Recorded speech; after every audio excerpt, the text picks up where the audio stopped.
वैश्विक निर्धनता परिदृश्य। हाल के वर्षों में वैश्विक निर्धनता में उल्लेखनीय गिरावट देखी गई है।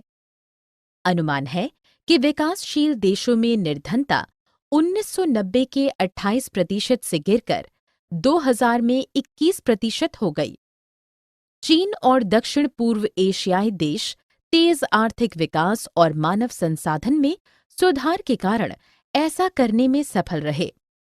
हालांकि भारत, पाकिस्तान, श्रीलंका, नेपाल, बांग्लादेश और भूटान जैसे दक्षिण एशियाई देशों में यह गिरावट उतनी तेज नहीं रही है।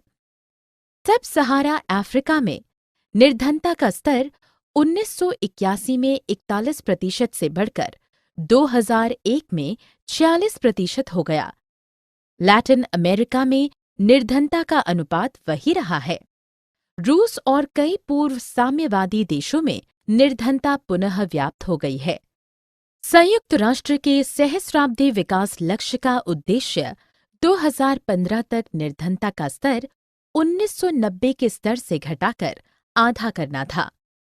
निर्धनता के कारण भारत में व्यापक निर्धनता का सबसे बड़ा कारण ब्रिटिश शासन के दौरान औपनिवेशिक नीतियां थीं, जिन्होंने स्थानीय अर्थव्यवस्था को नष्ट कर दिया।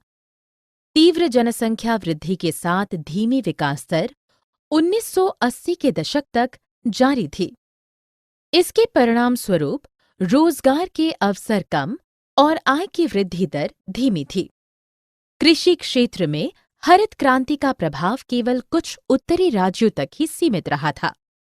उद्योगों में रोजगार के कम अवसर और भूमि और अन्य संसाधनों के असमान वितरण कुछ अन्य कारण हैं।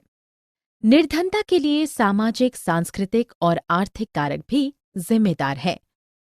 लोग सामाजिक अवसरों पर उधार लेते हैं और भारी धन खर्च करते हैं। छोटे किसान कृषि जरूरतों के लिए उधार लेते हैं।